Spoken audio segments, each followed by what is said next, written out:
Eh bien bonsoir à tous les amis, supporters sportifs parisiens, amoureux du football, supporters d'autres clubs, bienvenue à vous les amis. On se retrouve comme promis pour la deuxième partie de l'interview de Nasser El-Khelaifi dans le magazine officiel du club du dernier trimestre, d'accord, le dernier qui est sorti puisque ça sort tous les trimestres, d'accord. Donc on avait vu hier la première partie de son interview. On va continuer, poursuivre, comme je vous l'ai dit, l'interview de Nasser risque d'être en plusieurs parties. Donc là, on fait la deuxième partie. On fera ensuite la suite plus tard, parce que demain, il y aura l'avant-match contre Angers. Il y aura le débrief à chaud contre Angers. Donc je pense peut-être ce week-end, l'autre partie. De toute façon, on a le temps. Et je prévois même, les amis, hein, vous savez, regardez, voilà, hein, légende parisienne, les gars, Pedro Miguel Paoletta. Vous savez que lui, c'est mon joueur préféré de toute l'histoire parisienne, du Paris Saint-Germain. C'est mon joueur préféré. Vous savez que j'ai un lien fort, moi, avec lui. Bon, lui, il ne me connaît pas. Mais moi, Paoletta, quand tu me parles de Paoletta, c'est vraiment quelque chose de très fort que j'ai pour lui. Donc, c'est un joueur qui m'a vraiment marqué.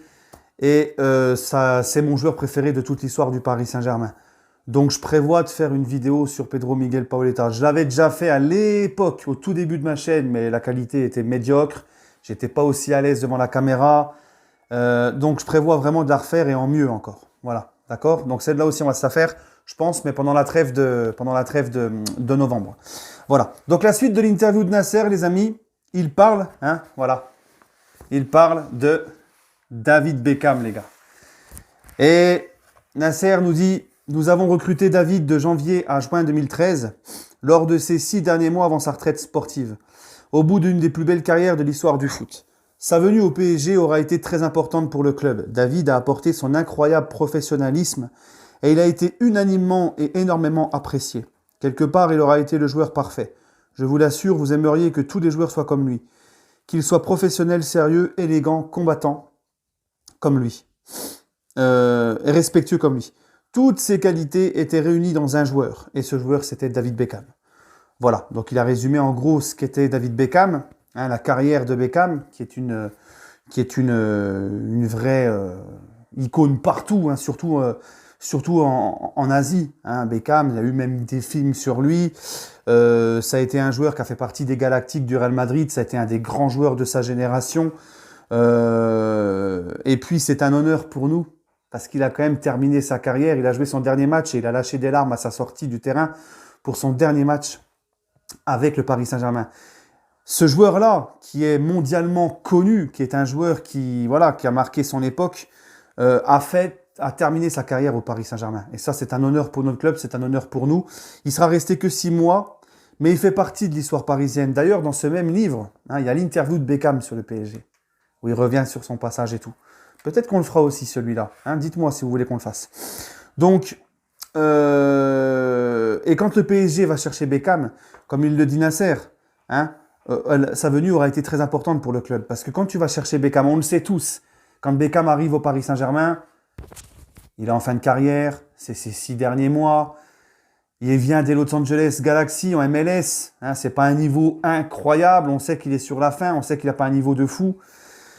Et il fait pas énormément avec le PSG, mais au niveau de ce qu'il a apporté au Paris Saint-Germain sur le plan marketing, c'est énorme. Parce que le PSG, pour se développer, devenir grand et manger à la table des grands, était obligé de devenir ce qu'il est maintenant, c'est-à-dire une marque mondiale, taper un grand coup sur le côté marketing pour aussi attirer les autres joueurs, pour faire aussi beaucoup de rentrées d'argent. Tout ce que le PSG a aussi comme rentrée d'argent maintenant, les contrats de sponsoring avec Jordan, tout ce qu'ils ont, c'est aussi dû à l'expansion de ce club. Le PSG s'est expandu dans le monde entier, est connu dans le monde entier, et regardez dans le monde entier. On voit même, je le dis souvent, des stars du sport, que ce soit le football américain, le basketball, même les stars de cinéma, même les stars du rap US, tout ça, tout le monde porte des trucs Paris Saint-Germain maintenant. C'est un délire, tu vois. Et ça, Beckham, il a lancé un peu tout ça aussi. Et Beckham, surtout, c'est la venue de Beckham qui a fait que le PSG a pu taper dans le marché asiatique. C'est là vraiment que le PSG a pu s'expandre dans l'Asie. C'est avec l'arrivée de Beckham. Donc on le sait tous, c'était pas un choix sportif. Alors quand il est arrivé, c'est vrai qu'ils ont dit que si, mais ça c'était de la com. Mais on sait tous, on n'était pas dupes que c'était surtout pour le côté marketing. Mais malgré ça, comme le dit Nasser, il a su apporter un plus dans le vestiaire. Son professionnalisme, son respect, sa bonne humeur, son élégance, hein, son esprit de combattant, puis son expérience. Et ça a dû quand même jouer aussi. Voilà.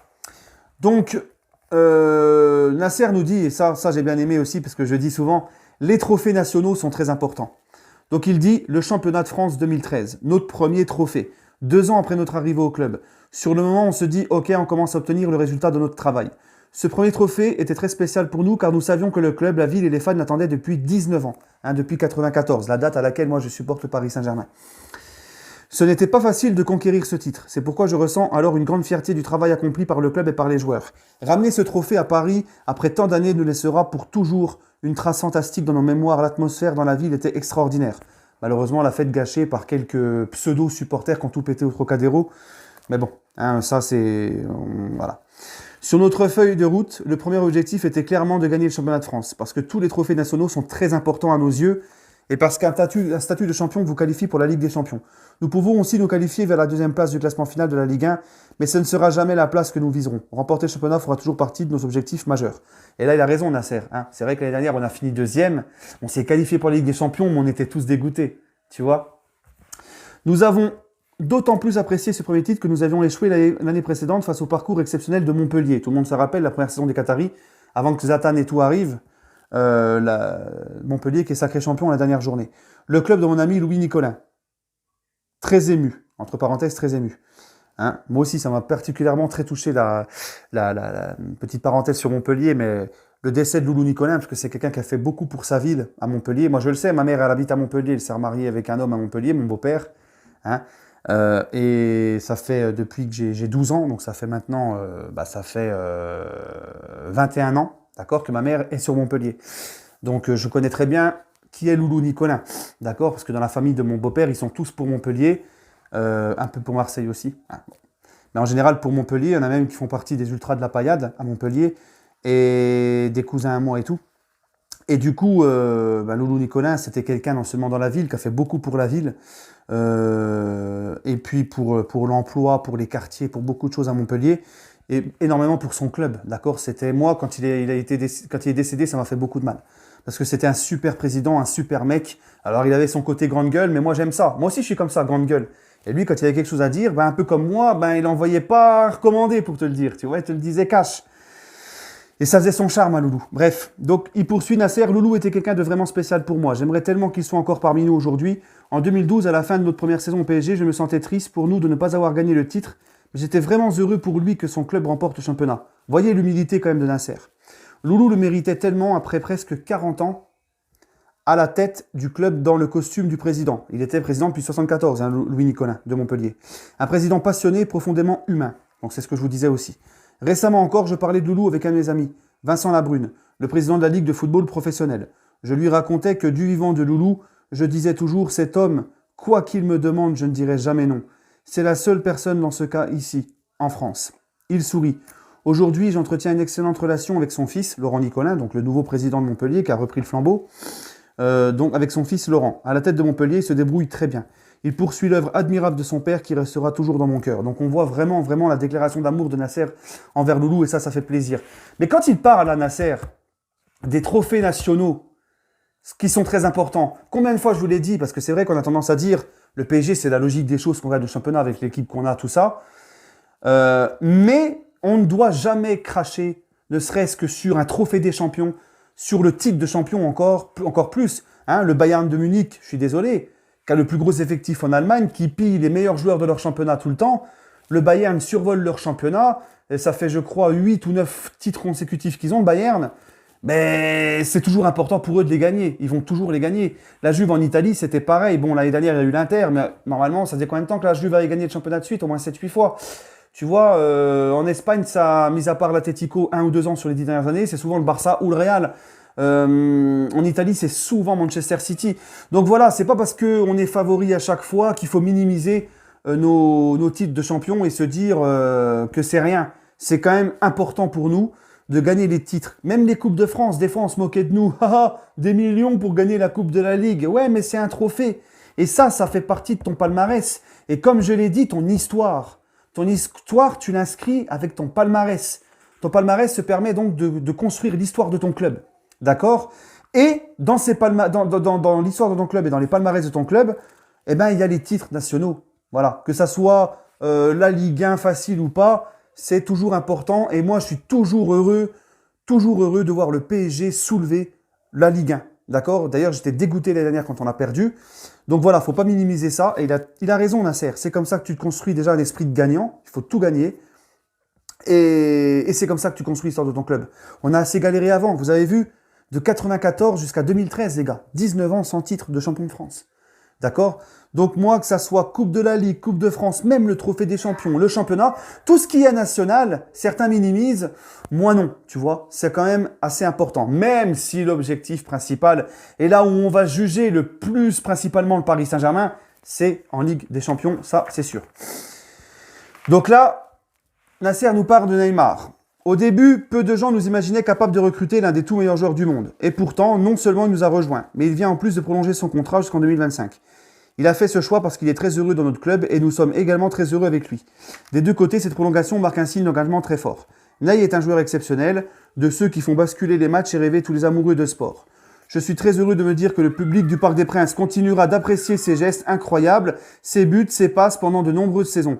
Depuis l'époque de Mustapha Daleb, les supporters du PSG ont toujours adoré les joueurs qui donnent au football une dimension esthétique. Le goût du beau jeu figure dans l'ADN du club et nous savons tous que Neymar était fait à la fois pour le PSG qui entretient un rapport passionné avec le football brésilien et pour Paris, cette grande capitale internationale du spectacle. Voilà, c'est vrai qu'à Paris, on a une grande histoire avec les grands joueurs brésiliens. Rai, faut pas oublier que Rai, quand on le prend, même si sa première saison a été difficile, Rai a gagné la Coupe des Coupes avec le Paris Saint-Germain. Rai a fait partie des grandes épopées européennes du Paris Saint-Germain dans les années 90. Rai est un joueur emblématique, une légende du Paris Saint-Germain. C'était le capitaine du Brésil, c'était aussi notre capitaine à nous. Donc voilà, c'était Rai, c'était un grand joueur. Ensuite, il y a eu Ronaldinho, même si Ronny, tu vois, c'était un petit peu... Voilà, on reste sur notre fin parce qu'il n'a jamais rien gagné avec le PSG, mais il nous a quand même régalé, Ronaldinho. Moi, Ronaldinho m'a fait soulever de mon canapé, il a fait soulever le Parc des Princes, Ronaldinho.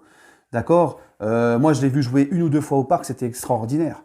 Et même devant mon canapé, moi, il m'a fait soulever plein de fois, Ronaldinho, notamment les classicos, on s'en rappelle. Les 3-0 à l'aller avec son doublé, coup franc direct et un penalty. Et au match retour, il met un but exceptionnel et puis un autre but volé par Jérôme Leroy. Mais il est extraordinaire, Ronaldinho, sur cette saison-là. On met 2 fois à l'OM 3-0 sur la même saison. Ça, c'est un petit clin d'œil à ceux aux Marseillais qui nous disent que avant QSI, on les battait jamais, ce qui est faux. D'ailleurs, il faudrait que je fasse une petite vidéo sur ça. Les classicos remportés par le PSG avant QSI. Et croyez-moi qu'il y en a beaucoup, surtout dans les années 2000. Donc, Nasser parlait de titres nationaux, par exemple. On peut citer aussi la finale de Coupe de France 2006 quand le PSG bat l'OM. D'accord? Donc voilà. Et puis le grand 8, c'est-à-dire de la période Ronaldinho jusqu'à la période Paoletta, toute compétition confondue, pendant 2 ou 3 saisons, je ne sais plus, on bat 8 fois de suite l'OM. Que ça soit à domicile ou chez eux, toute compétition confondue. Donc ce petit pipeau pour endormir les ignorants, les jeunes qui n'étaient pas là ou quoi, de nous dire que le Paris Saint-Germain a attendu QSI pour battre l'OM. Mais on fera une vidéo, je pense que je vais faire un peu plus de vidéos sur l'histoire du club. Et on va faire l'épopée européenne des années 90, puis on va surtout j'ai envie de faire les classicos. J'ai envie de faire les classicos, moi, du PSG remporté avant l'ère QSI, justement, pour démentir tout ça. Et puis pour montrer qu'on n'avait pas besoin de QSI pour battre l'OM. Et puis j'avais fait aussi à l'époque, un petit peu comme ma vidéo de Paoletta, au début de ma chaîne, j'avais fait des vidéos sur les épopées du PSG en Coupe de France, tout ça. Je pense que je vais les reprendre. Je vais les reprendre aussi, je vais les refaire. Je vais tous les refaire. Maintenant que j'ai un peu plus d'abonnés et puis des gens qui aimeraient encore plus savoir sur l'histoire du club, je pense que je vais y refaire tout ça. Voilà. Et puis pour Neymar, écoutez, Neymar, j'en ai déjà assez parlé, même si je pense que Neymar, malheureusement, ce n'est plus le Neymar de 2017. On va pas refaire le débat. Je le trouve plus lent, moins rapide, moins agile, moins rapide dans le geste. Il a moins le coup de rein, il fait moins de différence. C'est vrai que maintenant, il se donne sur le terrain, il court, il compense tout ça, mais on sent que c'est plus le même. Même au niveau des passes. Moi, je sens une régression chez Neymar et je m'inquiète pour la suite. Et c'est vrai que les Brésiliens, malheureusement, Neymar, on le connaît tous, son hygiène de vie. Combien de fois je vous l'ai dit, les amis, ceux qui le défendaient, qui disaient laissez-le faire ce qu'il veut, Hein, quand il avait une hygiène de vie catastrophique, ou quand il revient de blessure, ou quand il revient de vacances, qu'il est gros et qu'il remaigrit, on nous dit c'est pas grave, il va maigrir, mais quand il fait le yo-yo tout le temps, constamment comme ça, quand tu maigrir, grossis, surtout pour un athlète, le corps il est fatigué, hein, ton métabolisme se fatigue, ton corps se fatigue. Et Neymar, ben, on voit clairement, pour moi, là j'ai l'impression de voir le Ronaldinho de Milan là, actuellement.